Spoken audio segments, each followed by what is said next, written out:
ठीक है। मेरे ख्याल से कोई भी चीज़ में आप एक्सेल करना चाहते हैं तो that is a 6 step process. First thing is liking, मतलब जिस चीज़ में भी आप ग्रो करना चाहते हैं आप उसे लाइक करते भी हैं कि नहीं करते हैं। Second thing is desire, that means आप लाइक तो करते हैं उस चीज़ को, जिस भी सब्जेक्ट या जिस भी फील्ड में आप ग्रो करना चाहते हैं, लेकिन आपकी डिज़ायर नहीं है ग्रो करने की। फॉर एग्जांपल जैसे आप गाना गाते हैं, ठीक है, उसे एज अ हॉबी गाते हैं, आप उसे एंजॉय करते हैं, उसे एज अ कैरियर आप परस्यू नहीं करना चाहते, उसमें आप कोई ग्रोथ नहीं चाहते हैं, तो ऐसा भी पॉसिबल है। Third thing is motivation, are you motivated enough to put time in that particular field. Fourth thing is perseverance, that is लगन, ठीक है, आप में लगन है, परसेवरेंस है उस चीज़ को चालू रखने की, उस चीज़ को कंटिन्यू करने की। फिफ्थ थिंग इज डिसिप्लिन, आप में मोटिवेशन भी है, परसेवरेंस भी है, लेकिन आप में डिसिप्लिन है कि नहीं है, ठीक है, ये फिफ्थ स्टेप है। And sixth step is improvisation.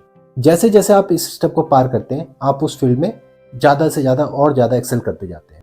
और मेरे ख्याल से अगर आप एटलीस्ट फोर्थ लेवल पे हैं, मतलब आप में लगन है, आप में परसेवरेंस है, आप उसको कंटिन्यू एटलीस्ट रख सकते हैं, तो मेरे ख्याल से कभी ना कभी आप उसमें सक्सेस प्राप्त कर लेंगे।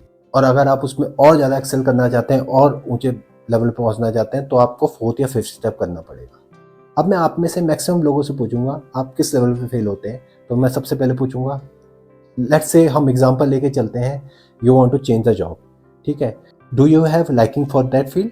आप में से अधिकतर लोग कहेंगे हाँ, और अगर आप कहते हैं ना तो that is a whole different story, तब तो आप गलत कैरियर में हैं। फिर सेकंड क्वेश्चन मैं आपसे पूछूंगा, do you have desire to grow, आप कहेंगे हाँ। फिर मैं पूछूंगा, do you have motivation to grow, आप कहेंगे हाँ। फिर मैं आपसे पूछूंगा, do you have perseverance for this particular field, आप में से अधिकतर लोग बोलेंगे कि ना, ऐसे नहीं है, मैं उसको शुरू तो करता हूँ लेकिन कंटिन्यू नहीं रख पाता। और फोर्थ स्टेप में ही आप फेल हो गए तो फिफ्थ या सिक्स स्टेप टेस्ट करने का कोई मतलब ही नहीं है।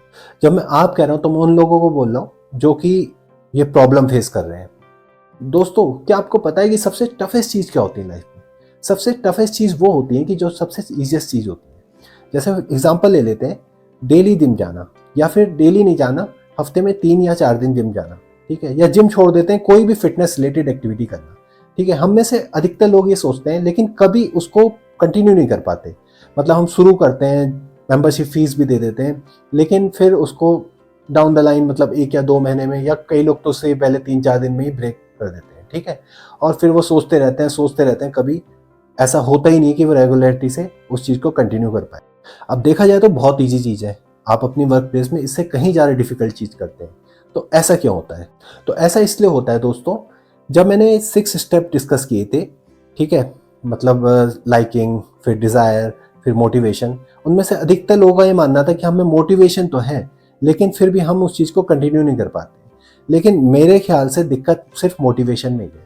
हम गड़बड़ क्या कर रहे हैं, हम डिज़ायर और मोटिवेशन को आपस में मिक्स कर दे रहे हैं। देखिए, दोनों में डिफरेंस है, ठीक है। डिज़ायर हमेशा एक्साइटिंग होती है, मोटिवेशन हमेशा मंडेन और बोरिंग होता है।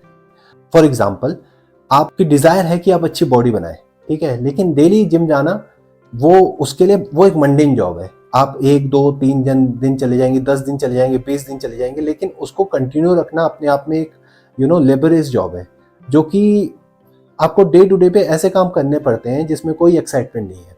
या चलिए मोटिवेशन का नाम दूसरा रख देते हैं, हमें चाहिए सस्टेनेबल मोटिवेशन। ऐसे नहीं कि 1, 2 दिन, 3 दिन के लिए मोटिवेशन रहे, उसके बाद हमारा मोटिवेशन चले जाए। तो क्या कर सकते हैं हम ऐसी चीज़ों के लिए?